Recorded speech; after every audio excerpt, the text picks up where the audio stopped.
Bagaimana orang Muslim itu bersikap terhadap Al-Quran. Mereka tidak berani menyentuhnya sebelum membersihkan diri. Ya, makanya kalau mau ibadah itu cuci kaki, ya toh, cuci tangan, ya cuci telinga, mata dan sebagainya. Ya, mereka tidak berani menyentuhnya sebelum membersihkan diri.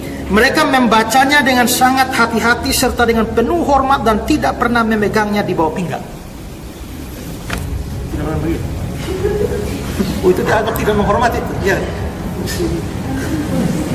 Ya, tidak bisa begitu. Quran itu dibawa, itu dianggap buku sakti. Ini yang ingin saya katakan, maaf ya, ini kita bicara adab dulu untuk menyempurnakan yang sebelumnya. Maaf sekali, kalau Anda ingin bertemu dengan sosok yang istimewa, yang agung, itu penampilan itu dijaga nggak? Ya, diperbaiki nggak? Pakai baju yang biasa atau yang istimewa? Kalau ibu nih bu, punya koleksi yang istimewa, disimpannya di tempat biasa, tempat istimewa. Al-Quran itu, bukankah itu akan memberikan dampak kepada kita sampai meninggalkan dunia? Bukankah itu yang menjadikan kita terhormat di hadapan Allah? Bukankah itu yang menjadikan seorang hamba mendapatkan mahkota utama? Bukankah itu yang menjadikan seseorang mendapatkan kesempatan memberi syafaat untuk keluarganya? Jadi kalau barang dunia saja begitu diistimewakan, kenapa Al-Quran yang mulia dan agung tidak kita istimewakan? Yang paling pertama itu adalah Al-Quran. Ya, Al-Quran adalah buku yang dipegang dengan penuh penghargaan dan sangat dihormati kaum muslim sebagai kitab suci. Ya, nah ini ada satu orang penulis, Murdoch, dia mengatakan begini soal bagaimana orang Muslim itu bersikap terhadap Al-Quran. Mereka tidak berani menyentuhnya sebelum membersihkan diri. Ya, makanya kalau mau ibadah itu cuci kaki, ya toh, cuci tangan, ya cuci telinga, mata dan sebagainya. Ya, mereka tidak berani menyentuhnya sebelum membersihkan diri. Mereka membacanya dengan sangat hati-hati serta dengan penuh hormat dan tidak pernah memegangnya di bawah pinggang. Tidak pernah begitu. Oh, itu dianggap tidak menghormati itu. Ya, tidak bisa begitu.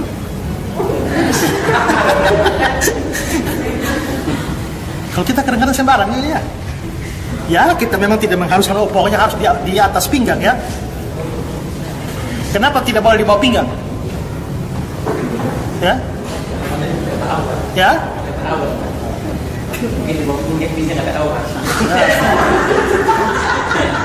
karena ada aurat dianggap itu seolah-olah merendahkan kitab suci. Ya begitu.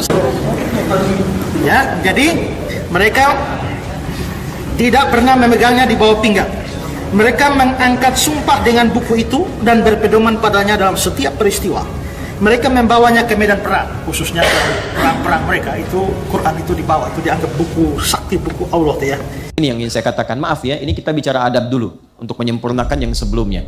Maaf sekali, kalau Anda ingin bertemu dengan sosok yang istimewa, yang agung, itu penampilan itu dijaga nggak? Ya, diperbaiki nggak? Pakai baju yang biasa atau yang istimewa? Kalau ibu nih bu, punya koleksi yang istimewa, disimpannya di tempat biasa, tempat istimewa. Ya, ibu punya emas misalnya 10 kilo, kan? Ya, Mas Anton. Ibu simpan di tempat biasa atau yang istimewa? Ditutup atau dibuka? Ditutup, baik ya. Disayang-sayang atau dibuang? Tuh, kan? Dan Al-Quran itu disebut naba. Emas nggak pernah disebut naba. Manusia seagung-agungnya, kan? Jika dia tidak mendapatkan tugas khusus dari Nabi, dari Allah, tidak mendapatkan tugas khusus dari Allah menjadi Nabi, tetap statusnya insan, manusia. Tapi kenapa kita menghadapi sosok manusia yang biasa, namun kemudian mendapat kedudukan dan terhormat, penampilan itu begitu indah? Kenapa ketika dititipkan barang-barang yang terasa istimewa, padahal dunia yang ketika wafat pun Anda tinggalkan, begitu Anda jaga dan ditempatkan di tempat yang sangat mulia?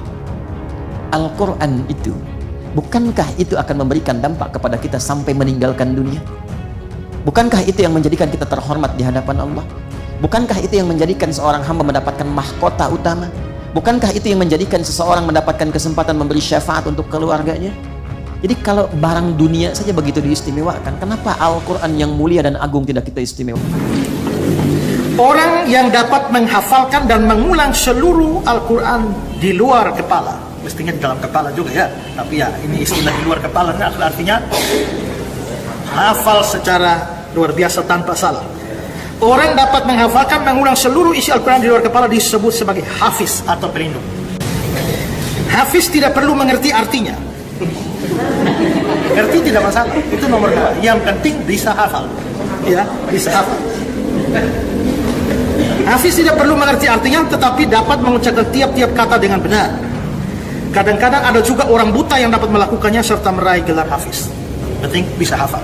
Nah, dan ingat bahwa mereka menghafalnya dalam bahasa asli, yaitu bahasa Arab. Nah, ini sesuatu yang penting untuk dipikirkan, bahwa bagi mereka yang penting asli dan hafal. Ngerti atau tidak ngerti urusan belakang. Tapi kebanyakan orang Kristen adalah tidak peduli yang asli. Yang penting mengerti. Ya, yang penting mengerti.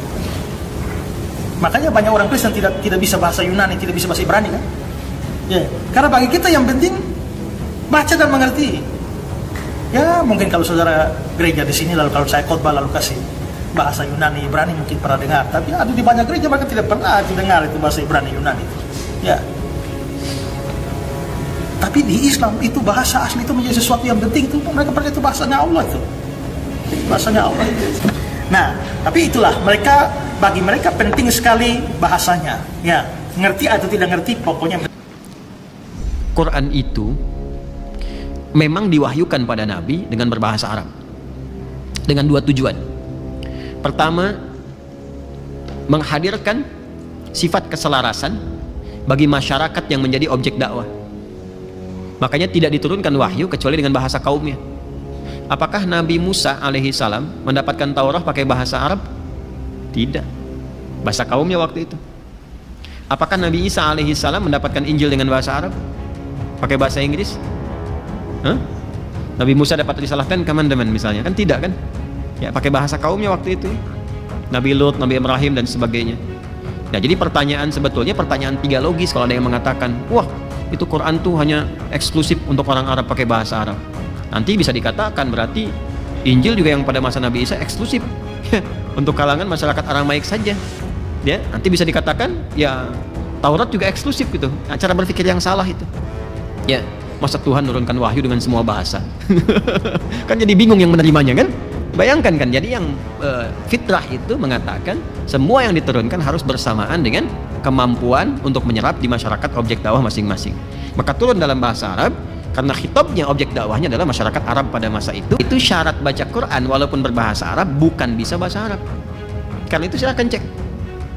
Banyak orang-orang kita itu yang tidak bisa bahasa Arab, jangankan baca, hafal pun lancar. Dan bukan cuma di Indonesia, India bisa lancar, Cina bisa. Ya, di Indonesia Masya Allah 34 provinsi ditemukan, semua suku bisa berbahasa itu. Ya, artinya bisa membaca Quran walaupun tuturannya bukan bahasa Arab. Saya ini di Arab tinggal di beberapa tempat juga, dan saya mengajar di Arab. Kadang yang saya ajar itu orang Arab. Apakah orang Arab otomatis bisa baca Quran? Belum tentu. Ya, belum tentu. Karena baca Quran itu nggak sama dengan bahasa Arab yang dialek. Itu bahasanya bahasa fasih, ada panjangnya, pendeknya, kan? Ya, dan walaupun mereka kemudian membaca, nggak bisa sembarangan baca, karena kan di Arab juga nggak semua bisa bahasa Arab. Tuh, kaget kan? Ya kan? Kaget dong, gitu ya. Di Arab nggak semua bisa bahasa Arab. Seperti di Indonesia, nggak semua bisa bahasa Indonesia. Inna anzalnahu Qur'anan Arabiyya la'allakum ta'qilun. Sungguh dengan keagunganku, kata Allah, kami turunkan Al-Quran itu dengan menggunakan bahasa Arab supaya kalian cerdas. Ternyata konstruksinya Al-Quran difirmankan oleh Allah dengan bahasa Arab itu, konstruksi bahasa Arab itu bisa mensupport kecerdasan, menstimulus seseorang lebih cerdas lagi. Saya membuktikan, makanya saya itu mencintai Al-Quran sejak kecil, tapi ngambil jurusan bahasa Arab. Bukan untuk bisa bahasa Arab ya. Ya, cukup jadi pekerja migran misalnya, itu bisa bahasa Arab. Tapi belajar bahasa Arab itu berbeda. Nahwu, saraf, balaghah, ilmu arud, adab, kita pelajari itu betul-betul memang. Ya, di bahasa Arab tuh gramatikalnya terjaga. Beda dengan bahasa lain. Yang lain pun bagus-bagus misalnya. Tapi bahasa Arab tuh unik. Jadi desain bahasanya pertama, setiap huruf yang diucapkan itu mewakili semua tempat keluar huruf dalam tubuh kita.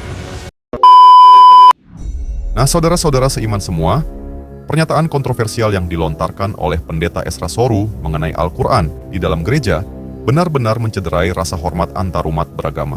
Dalam cuplikan video yang viral, Esra Soru secara terang-terangan membahas ayat-ayat Al-Quran dengan nada merendahkan, bahkan menyampaikannya di hadapan jemaat sebagai bahan olok-olok. Ini bukan lagi diskusi, tapi provokasi terang-terangan terhadap kesucian kitab umat Islam. Yang lebih parah, hal ini dilakukan di dalam rumah ibadahnya sendiri, sebuah tempat yang seharusnya membawa damai. Tindakan ini sangat tidak etis dan jauh dari semangat dialog lintas agama yang sehat. Namun, Ustadz Adi Hidayat tidak tinggal diam. Dalam ceramahnya, beliau langsung menyanggah pemikiran Esra Soru dengan dalil-dalil yang kuat dan argumentasi yang sangat tajam. Dengan tenang, UAH membongkar kekeliruan logika Esra Soru dan menunjukkan bagaimana pernyataan tersebut tidak hanya menyesatkan, tapi juga membahayakan kerukunan umat beragama di Indonesia. Ustadz Adi Hidayat menegaskan bahwa dalam Islam, Al-Quran adalah firman Allah yang suci dan dimuliakan. Tidak ada tempat bagi siapapun, apalagi tokoh agama, untuk mempermainkan atau memperoloknya. Jika seseorang ingin berdialog tentang Islam, maka harus dengan ilmu, etika, dan penghormatan, bukan dengan ego dan hinaan. Tindakan Esra Soru ini tidak hanya melukai umat Islam, tetapi juga mencoreng wajah toleransi antarumat beragama. Sebaliknya, respon Ustadz Adi Hidayat adalah contoh nyata bagaimana seorang ulama membela kehormatan agamanya dengan cara yang cerdas, terukur, dan elegan. Inilah bedanya antara ilmuwan sejati dengan provokator berkedok pemuka agama. Nah, saudara seiman semua, itulah pembahasan kali ini. Semoga apa yang disampaikan bisa memberikan kita manfaat dan pelajaran baru untuk kita semua. Jangan lupa untuk like, comment, and subscribe, supaya kalian tidak ketinggalan info terbaru dari Santri TV. Sekian video kali ini, sampai jumpa di video berikutnya. Wassalamualaikum warahmatullahi wabarakatuh.